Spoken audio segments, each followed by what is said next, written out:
اعوذ باللہ من الشیطان الرجیم بسم اللہ الرحمن الرحیم الذین یوفون بعہد اللہ ولا ينقضون الميثاق والذین یصلون ما امر اللہ به ان یوصل ویخشون ربهم ویخافون سوء الحساب صدق اللہ العلی العظیم۔ رفقائے گرامی، چاہے مسجد میں کوئی مجلس لگی ہو یا بازار میں کوئی مجلس لگی ہو، دوستوں کا حلقہ ہو یا کوئی پنچایت ہو، کوئی آدمی بھی یہ پسند نہیں کرتا کہ اس مجلس میں عقل سے فارغ لوگ، بے وقوف لوگ، نادان لوگ، بے عقل لوگ، جن کو ہم گالے کہتے ہیں، ایسے لوگ شامل ہوں۔ جس مجلس میں سب سے زیادہ علم والے اور سب سے زیادہ عقل والے لوگ موجود ہوتے ہیں، وہ مجلس باوقار بھی ہوتی ہے اور وہ مجلس قابل اعتبار بھی ہوتی ہے۔ میرے بھائیوں اور میرے دوستوں، اگر ہم دنیا کی زندگی میں اپنی مجلسوں میں کسی بے عقل انسان کو یا کم عقل انسان کو یا نادان اور پاگل انسان کو پسند نہیں کرتے، تو اللہ تبارک و تعالیٰ کی جنت جو ہے وہ اس بات کی سب سے زیادہ مستحق ہے کہ اس میں عقل والے لوگ شامل، اس میں عقل والے لوگ داخل۔ تو کل کے سبق میں آپ نے سنا تھا نا، اولو الالباب، عقل والے۔ عقل والے کون ہیں؟ دیکھیے، عقل اور شکل کی تو کسی کو بھوک نہیں ہے۔ ہر آدمی کہتا ہے کہ میں خوبصورت بھی ہوں، اور ہر آدمی کہتا ہے کہ میں عقل مند بھی ہوں، اور دوسرا کوئی آدمی میرے مقابلے کا نہیں ہے۔ بے شک زباناً وہ کہتا ہے کہ میں بڑا درماندہ ہوں، یہ ہوں، وہ ہوں۔ اپنی دانست میں انسان اپنے آپ کو بہت عام سمجھتا ہے۔ کیا واقعی عقل مند ہے یا عقل مند نہیں ہے؟ اب ایک معیار دنیا کا معیار ہے کہ جس نے زیادہ کرنسی کے نوٹ اکٹھے کر لیے، زمین کے ٹکڑے بنا لیے، دکانیں بنا لیں، کارخانے بنا لیے، کوٹھیاں بنا لیں، جی منصب و اقتدار تک پہنچ گیا، بہت سارے لوگوں کو خریدا کر دیا، لٹو بنا لیا، اپنے پیچھے لگا لیا، کہتے ہیں یہ بڑا عقل مند آدمی ہے۔ یہ دنیا کا معیار ہے۔ اللہ تبارک و تعالیٰ نے ایک معیار دیا ہے کہ عقل مند کون ہے، اور عقل مند جنت میں جائیں۔ آج یہ 3 نشانیاں ہیں، اگر اجمالی طور پر دیکھیں یہ 3 نشانیاں ہیں، پھیلا کر دیکھیں یہ 5-7 ہو جاتی ہیں۔ یہ 3 نشانیاں، یہ 3 کام اگر آپ کے اندر موجود ہیں تو آپ عقل والے ہیں اور آپ جنت پکی۔ اور اگر یہ قرآن کی بتائی ہوئی نشانیاں کسی پہلو میں میری سیرت کے اندر موجود نہیں ہیں تو میں اپنے آپ کو کتنا ہی عقل مند کہتا رہوں، میں عقل مند نہیں ہوں۔ ویسے اس مضمون کو اللہ تبارک و تعالیٰ کے رسول نے بہت سارے مواقع پر چھیڑا بہت ہے۔ آپ نے بڑا عقل مند وہ ہے ذاکر لما بعد الموت، جو ان چیزوں کو یاد رکھتا ہے، جو ان چیزوں کے لیے تیاری کرتا ہے، جو ان کے چیزوں کے لیے جیتا ہے، جو موت کے بعد اس کے لیے جو اس کے جن سے ان کو واسطہ پڑے۔ عقل مند وہ ہے۔ اور اس کو الٹا کر دیکھیں تو بے عقل وہ ہے جو دنیا کے اندر کھوا رہتا ہے اور اپنی اصل منزل کو اور اپنی اصل مشکل کو نگاہوں سے اوجھل کر کے رکھ دیتا ہے اور وہ اس کی طرف اس کی توجہ نہیں کرتا۔ کون اس کو عقل مند کہے گا کہ جس کو کینسر کا مرض لاحق ہو اور وہ نزلے بخار کے لیے دوڑا دوڑا پھر رہا ہو؟ ہاں جی، مرض آپ کو کینسر کا، یہ بڑا مرض ہے، یہ جان لیوا مرض ہے، یہ آپ کو ہلاک کر ڈالے گا، اور آپ کو نظرہ لگا ہوا ہے، اس کے لیے ہلکان ہو رہے ہیں، وہاں بھاگ رہے ہیں، وہاں بھاگ رہے ہیں، وہاں بھاگ رہے ہیں۔ میرے دوستو، دنیا کے مسائل کے مقابلے میں آخرت کا مسئلہ بالکل اسی طرح ہے۔ وہ کینسر ہے اور یہ نزلہ بخار ہے، چاہے جتنے بھی یہاں مسئلے ہیں، یہ نزلہ بخار والا مسئلہ۔ تو میرے بھائیوں، اللہ پاک نے فرمایا اولو الالباب کون ہیں؟ والذین، اولو الالباب وہ ہیں کہ یوفون بعہد اللہ، الذین یوفون بعہد اللہ، جو اللہ کے ساتھ کیے ہوئے وعدوں کو پورا کرتے ہیں۔ یہ والی بات کہہ دی ہے کہ اللہ کے ساتھ کیے ہوئے ایک وعدہ تو وہ ہے جب آپ پیدا بھی نہیں ہوئے تھے، اللہ نے آپ سے پوچھا تھا، آپ کی روح سے پوچھا کہ تمہیں کس نے پیدا کیا ہے؟ الست بربکم الاعلی، یا میں تمہارا اعلیٰ رب نہیں ہوں؟ تو سب نے کہا بلا، تو ہمارا رب ہے۔ اس لیے قرآن کو ذکر کہا گیا ہے، یاد دہانی کہا گیا ہے۔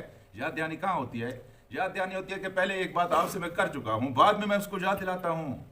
یہ قرآن سارے کا سارا یاد دہانی ہے، یہ بہر کی آواز نہیں ہے، یہ آپ کی اندر کی آواز ہے جو قرآن آپ کو یاد دلاتا ہے۔ اس لیے اس کو ذکر کہا گیا۔ ایک وعدہ یہ ہے کہ آپ نے تسلیم کیا ہے کہ آپ کا اللہ رب ہے، اس رب بندگی کے اس وعدے کو وہ پورا کرتے ہیں۔ اور اس کے بعد شعوری طور پر جب آپ کلمہ پڑھتے ہیں تب بھی آپ اپنے اللہ کے ساتھ وعدہ کرتے ہیں کہ اللہ ان اللہ اشتری من المؤمنین، اللہ تعالیٰ نے مومنوں سے ان کی جان اور ان کے مال خرید لیے ہیں، بان لہم الجنہ، کہ اللہ تعالیٰ ان کو جنت عطا کرے۔ یہ کلمہ پڑھنے کا مطلب یہی ہے جی۔ کلمہ دیکھیں، کوئی عام بات بھی کہتے ہیں تو کلمہ پڑھتے ہیں، یار میں نے کلمہ پڑھ کر یہ بات کہی ہے، یہ بات سچ ہے۔ تو اصل جو معاہدہ ہے وہ تو ہوتا ہی کلمہ پڑھ کر ہے۔ لا الہ الا اللہ، دراصل اللہ کے ساتھ ایک معاہدہ ہے۔ کہ اللہ تیری میں ہر بات کو مانوں گا اور تیرے مقابلے میں کسی بات کو کوئی اہمیت نہیں دوں گا، کوئی لفٹ نہیں کروں گا۔ تو پہلی بات یہ ہے کہ اللہ کے ساتھ کیے ہوئے وعدوں کو پورا کرتے ہیں اور زبردست پورا کرتے ہیں۔ صدیق اکبر سے اللہ تبارک و تعالیٰ کے رسول نے ایک دفعہ کہا تھا کہ صدیق، میں تمہیں نصیحت کرتا ہوں کہ دنیا میں کبھی کسی کے سامنے سوال نہ کرنا، ٹھیک ہے؟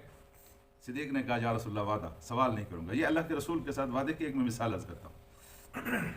پھر کہتے ہیں کہ زندگی بھر اللہ کے رسول کے اس سچے دوست نے کبھی کسی سے کوئی سوال نہیں کیا، یہاں تک کہ آپ گھوڑے کے اوپر سوار ہیں اور آپ کا کوڑا آپ کے ہاتھ سے گر پڑا ہے تو صدیق اکبر نے کسی سے یہ نہیں کہا کہ یہ کوڑا اٹھا کر مجھے، خود گھوڑے سے نیچے اترے ہیں اور کوڑا خود اٹھایا ہے، ٹھیک ہے؟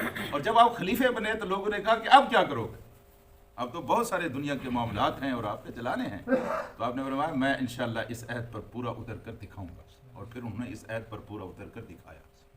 بعد میں ابن حجر ہے غالباً ایک بزرگ کا نام، انہوں نے جب یہ واقعہ سنا اور پڑھا تو انہوں نے کہا میں اس دور میں تو موجود نہیں تھا جس دور میں اللہ کے رسول موجود تھے، اگر اس دور میں ہوتا تو میں بھی اللہ کے رسول کی خدمت میں حاضر ہوتا اور میں بھی ان سے کہتا کہ اے اللہ کے رسول، میں آپ کے ہاتھ پر بیعت کرتا ہوں کہ میں زندگی میں کسی سے کوئی سوال نہیں کروں،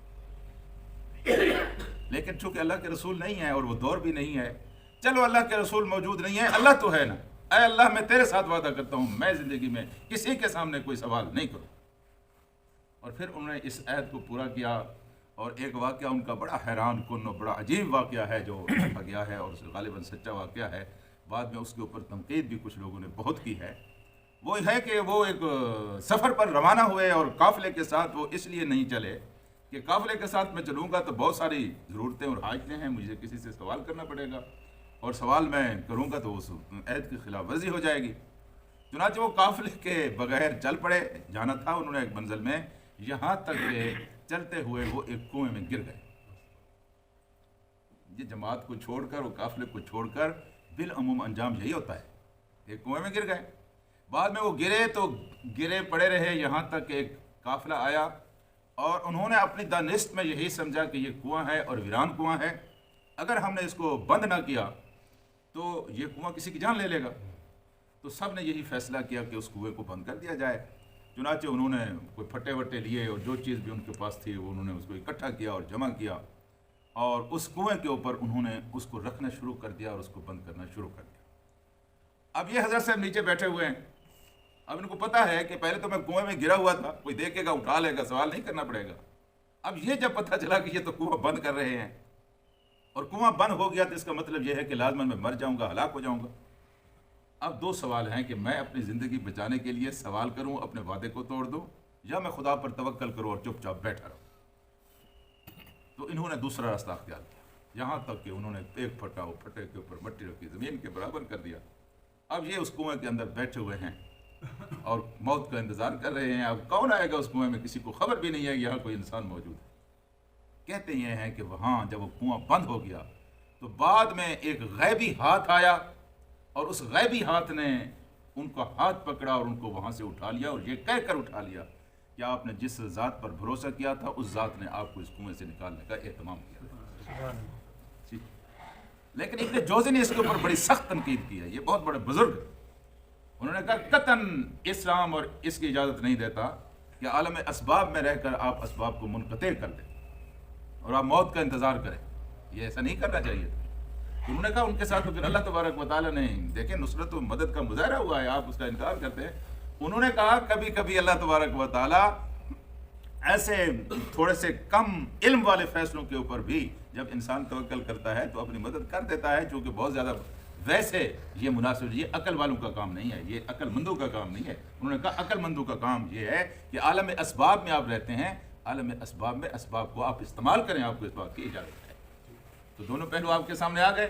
تو وہ اللہ کے ساتھ کیا ہوا وعدہ پورا کرتے ہیں، پہلی صفت، اور اسی بات کو آگے بڑھا کر فرمایا وَلَا يَنْقُضُونَ الْمِيثَاقَ، اور بندوں کے ساتھ اگر کوئی معاہدہ کرتے ہیں تب بھی، اور بندے اگر خدا کے ساتھ کوئی وعدہ کرتے ہیں تب بھی اس میثاق کو توڑتے نہیں ہیں، اس میثاق کو وہ پورا کرتے ہیں۔